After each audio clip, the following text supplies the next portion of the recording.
Fala galera da Mil, aqui é o professor Eduardo Barreto. Na aula de hoje a gente vai falar sobre tecido conjuntivo e suas especializações. Bom, molecada, o tecido conjuntivo ele é bem diferente do tecido epitelial. Na nossa última aula a gente estava falando sobre tecido epitelial. Vimos que são células que vão estar sempre muito próximas umas às outras, né? E não vai haver nada praticamente entre uma célula e outra. Aqui é exatamente o contrário. Vai ser uma célula aqui e outra lá longe. E entre uma célula e outra não pode haver o vácuo. Vai haver uma substância gelatinosa chamada de matriz intercelular ou extracelular, é a mesma coisa, tudo bem? Bom, é um tecido vascularizado, exceto em uma especializaçãozinha que a gente já vai descobrir qual é essa. Bom, o tecido conjuntivo, moçada, ele se divide em várias formas. Deixa eu tirar aqui meu rostinho para vocês verem melhor, peraí. Foi. Ó, o tecido conjuntivo ele pode ser o tecido conjuntivo propriamente dito, e aí a gente vai ter a classificação de frouxo ou denso, ou pode ser ainda os tecidos conjuntivos especiais, que são os tecidos o adiposo, o cartilaginoso, o ósseo e o hematopoético. Cara, a gente vai ter uma aulinha especial somente para falar do tecido hematopoético, porque ele é extremamente importante, tudo bem? A aula de hoje a gente vai falar sobre os outros tipos de tecido conjuntivo, começando pelo propriamente dito, simbolizado pela sigla TCPD. Bom, vamos lá. O tecido conjuntivo propriamente dito, frouxo, moçada, é aquele onde as células vão estar bem distantes umas das outras, a substância intercelular, que é uma substância amorfa, não vai ter formato nenhum e vai ter poucas fibras na sua constituição, certo? Quais são as principais células desse tecido? É o fibroblasto, que vai produzir as fibras, o macrófago, que vai defender, os mastócitos e os plasmócitos, tudo bem? Todas elas células para defender, certo? Qual é a função desse tecido? A função do tecido frouxo, moçada, é de suporte, preenchimento, cicatrização, é ele que vai fazer a nossa cicatriz quando a gente sofre algum tipo de ferimento, nutrição e proteção de tecidos ao redor. Bom, quais são as fibras do tecido? Pode ser fibra colágena, quando são constituídos de colágeno, uma das proteínas mais abundantes do reino animalia, são fibras grossas, resistentes, que estão presentes muito na derme e conferem, moçada, uma resistência, mas mesmo sendo bastante resistente, tem uma certa flexibilidade. Não é a maior de todas, mas apresenta aí uma leve flexibilidade. Já a fibra elástica, ela vai ser feita de longos filamentos, longas fibras de elastina. E o nome dela já diz, né, moçada? Fibra elástica é uma fibra que ela consegue se expandir e encurtar em grande quantidade. Por exemplo, o nosso pulmão, a membrana que envolve ali o nosso pulmão, ela é feita de fibras elásticas, porque ela tem que ficar expandindo e encurtando. Só para a gente ter uma ideia, se a gente pegar um pulmão e começar a esticar, a gente consegue cobrir aí praticamente uns 2 metros quadrados, para você ter noção do quanto que estica uma fibra colágeno. E as fibras reticulares são as ramificadas e vão formar uma certa aderência entre tecidos vizinhos. Faz uma ligação ali que é bem mais firme do que a colágena, tudo bem? Bom, o tecido conjuntivo frouxo vai ser encontrado aqui, ó. Aqui é a nossa pele, certo? A gente tem um tecido epitelial aqui em cima. Perceba que aqui, ó, cara, é uma célulazinha aqui, outra lá, entre um e outro tem essa paradinha rosinha aqui, ó. Então, isso daqui é o tecido conjuntivo frouxo, uma célula aqui, outra célula lá, e entre eles, bastante matriz intercelular. Já o conjuntivo denso, moçada, tecido conjuntivo propriamente dito do tipo denso, ele vai ter as suas fibras bem achatadas, é como se fosse prensada. A gente pegou aquele tecido frouxo e fez assim, ó, compactou, tudo bem? E aí a gente tem dois tipos de tecido conjuntivo denso. O denso modelado é aquele onde as fibras vão estar sempre dispostas nos mesmos eixos, certo? No mesmo sentido, e serve para formar tendões e ligamentos, como está aqui na imagem, ó, perceba que as fibras têm sempre o mesmo sentido, e tem o denso não modelado. Ó, olha na imagem, as fibras não estão no mesmo sentido, ela vem aqui, sobe, desce, faz umas ondinhas e tal. Então, o denso não modelado, moçada, ele está presente em cápsulas que revestem os órgãos internos e nas regiões mais profundas da derme, tudo bem? Bom, já o tecido adiposo. O tecido adiposo, moçada, ele é extremamente caracterizado pelas suas funções, que é de reserva energética, afinal de contas armazena gordura, serve para proteção térmica. Cara, só a gente lembrar de animais que vivem no frio, são animais que têm bastante quantidade de gordura ao redor do corpo para proteger desse frio extremo, tudo bem? Serve também para produzir calor, principalmente nos recém-nascidos. Um bebê logo assim que nasce, ele tem muito pouca gordura ao redor do corpo, e então se ele não tivesse um tecido adiposinho especial, ele sentiria muito frio, né? Isso não é vantajoso para ele, tudo bem? Além de ser fonte de produção de alguns hormônios. O tecido adiposo, moçada, ele é um tecido que é vascularizado, certo? Vai passar vasos sanguíneos por dentro do tecido adiposo. Assim como é lá nos conjuntivos, denso, frouxo, modelado, não modelado, todos eles passam vasos sanguíneos. É um tecido vascular, diferente do tecido epitelial. Lá no tecido epitelial não tinha vaso sanguíneo passando. Aqui tem, no tecido conjuntivo, encontraremos vasos sanguíneos, tudo bem? Bom, o tecido adiposo, moçada, ele pode ser de dois tipos. O tipo unilocular, ou também chamado de branco popularmente, ou multilocular, que também pode ser chamado de pardo. O branco, moçada, é o seguinte: a célula vai ter uma única gota de gordura, então ela vai ocupar um espaço grandão dentro da célula. Perceba que essas outras estruturas da célula fica aqui, espremidinho. Tudo isso aqui, ó, tudo isso daqui é gordura. A principal função desse tecido branco, moçada, é justamente gerar energia. É pegar esse bando de gordurinha que está aqui armazenado nessa célula, destruir para gerar energia.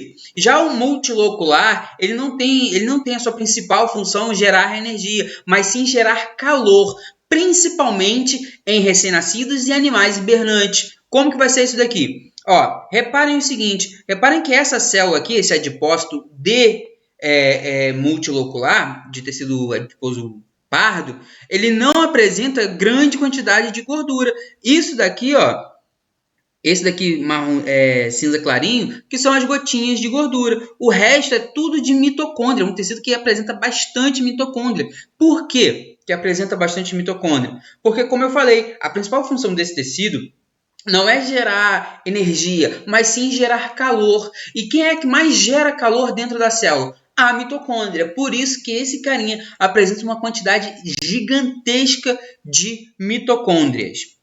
É o tecido cartilaginoso. O tecido cartilaginoso, moçada, ele pode ser encontrado no nosso nariz, nas nossas orelhas, entre uma articulação e outra, para proteger os ossos, para que não fique batendo osso com osso. Existe uma capinha de cartilagem. Serve também para formar os nossos ossos. Cara, no nosso caso, nossos ossos são formados basicamente de minerais, né, de cálcio. Só que existem os peixes cartilaginosos, como é o caso do tubarão, que o esqueleto dele vai ser apenas de tecido cartilaginoso. É um tecido rígido, porém tem uma certa flexibilidade. Se a gente for comparar um osso nosso com uma vértebra de um tubarão, por exemplo, percebemos que os dois são rígidos, mas lá a vértebra do tubarão vai ter uma certa flexibilidade, porque é feito de cartilagem. É um tecido avascular. É um dos pouquíssimos tecidos a nível de ensino médio, é o único tecido conjuntivo que não vai ter vaso sanguíneo passando por entre eles, e isso é um problema, moçada, porque uma vez que não tem vasos sanguíneos, os nutrientes chegam com maior dificuldade nesse tecido, e também vai ser um tecido que se multiplica pouco, não se multiplica muito. Caso haja uma invasão de um inimigo, por exemplo, a resposta a esse invasor também vai ser um pouco mais lenta. Por exemplo, lutadores tem aquela orelha toda característica de lutador, né? Parece uma couve-flor estourada, feia pra caramba. Então, o que acontece ali? Acontece que devido à prática lá do esporte deles, eles sofrem muitas lesões e estouram vasos sanguíneos de tecidos ao redor do tecido cartilaginoso. Então, o que vai acontecer? Como não tem vaso sanguíneo para levar células de defesa para tirar esse sangue que vazou, o tecido cartilaginoso só tem uma opção: envolver todo esse coágulo, todo esse sangue que está represado ali e transformar ele em cartilagem. Por isso que vai formando aqueles carocinhos na orelha, tudo bem? A principal função deles, como eu falei, é suporte, molde para os nossos ossos. Já a gente vai falar sobre o tecido ósseo. E também serve para amortecer impacto. Bom, Tecido ósseo. Molecada, o tecido ósseo, ao contrário do que muita gente acha, não é algo morto. O osso ele é um órgão extremamente vivo e ativo. No caso do tecido ósseo, a matriz extracelular ele vai ser totalmente calcificada. Lá no tecido cartilaginoso, a matriz extracelular era substituída por cartilagem. Aqui, essa matriz extracelular vai ser adicionada bastante cálcio, vai ser mineralizada, e aí o osso fica duro, fica osso como nós conhecemos, tudo bem? Mas mesmo assim, é um tecido extremamente vivo e ativo. Bom, a principal função do tecido ósseo é proteger os órgãos vitais, principalmente aqui, né, na região do tórax, que protege o coração, o pulmão e algumas outras estruturas e órgãos extremamente importantes. Formação de sangue. Dentro dos nossos ossos existe a medula óssea. Existem dois tipos de medula óssea. A medula óssea branca e a vermelha. Já a gente fala delas. Apoio para os músculos para facilitar a nossa locomoção e armazenamento de minerais. Exatamente, moçada. Porque vamos lá, se a gente não está se alimentando direito, se a gente não está ingerindo cálcio e fosfato em grande quantidade, em quantidade correta, melhor dizendo, o nosso corpo ele não vai parar por isso. Ele vai buscar dentro do nosso corpo aonde que vai ser encontrado esse mineral e aonde que vai ter lá nos nossos ossos, tudo bem? Vamos lá. Aqui a gente tem as 3 células principais do tecido ósseo, que é o osteócitos, o osteoblastos e o osteoclastos. Vamos por partes. Imagine que você estava de bobeira, jogando aquele futebolzinho arte, foi lá, tomou uma entrada violenta, a lá Júnior Baiano, e quebrou a canelinha. Vai sentir aquela dorzinha gostosa, bem típica de um ossinho quebrando. Quem já quebrou algum osso sabe que dói muito, absurdamente. E aqui está o seu ossinho quebrado. O que vai acontecer, moçada? Começa automaticamente o processo de regeneração. A gente não pode ficar com esse osso quebrado. Nosso corpo entende que o osso é extremamente importante para a locomoção em situações de perigo, de caça, enfim. Então, o que acontece? Os fragmentos da quebra são totalmente corroídos, são eliminados. E já começa a produção de matriz orgânica. A matriz extracelular já começa a ser produzida. Por quem? Pelos osteoblastos, tudo bem? Então, os osteoblastos, eles começam a produzir bastante matriz orgânica. Com a ação da vitamina D e cálcio, vai sendo depositado nesse osso, bastante cálcio, e o osso começa a ficar duro de novo, tá vendo? Ó? Vai ficar totalmente regenerado. Só que, perceba que ficou um calombinho aqui, ó. Esse calombinho tem que ser resolvido. Quem é que vai remover o excesso dessa matriz óssea? Uma célulazinha chamada de osteoclasto. Tá vendo esse Czinho aqui, ó? É C de comer. Ele come osso, exatamente. Ele vai remover esse excesso de matriz óssea calcificada que está aqui, botando o osso retinho de novo. Professor, e o osteócito? O que ele vai fazer? Moçada, o osteócito, na verdade, são osteoblastos que ficaram velhinhos, que ficaram na região mais interna do osso, da matriz mineralizada, tudo bem? A função deles é produzir matriz, mas para a manutenção daquele osso, tudo bem?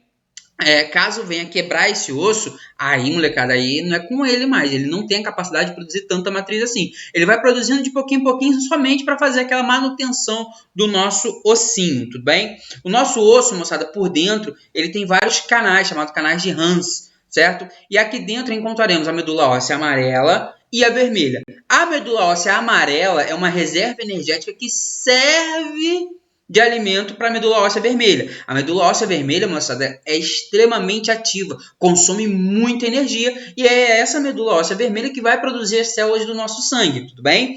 Bom, maneiro, professor, mas e o que mais? O nosso osso ele é dividido da seguinte forma: diáfase e epífise. Os nossos ossos crescem do centro em direção às epífises, crescem das diáfases para as epífises. Diferentemente de uma planta, por exemplo. A plantinha cresce da pontinha de sua extremidade máxima ao além. No nosso caso, no caso dos animais, não. A gente cresce do centro para as extremidades, tudo bem? Que mais? Molecada, façam a atividade online. Tem lá as atividades de sondagem, exercícios do capítulo. Dá aquele likezinho, compartilha aí, se inscreve no canal. Beijão, até a próxima.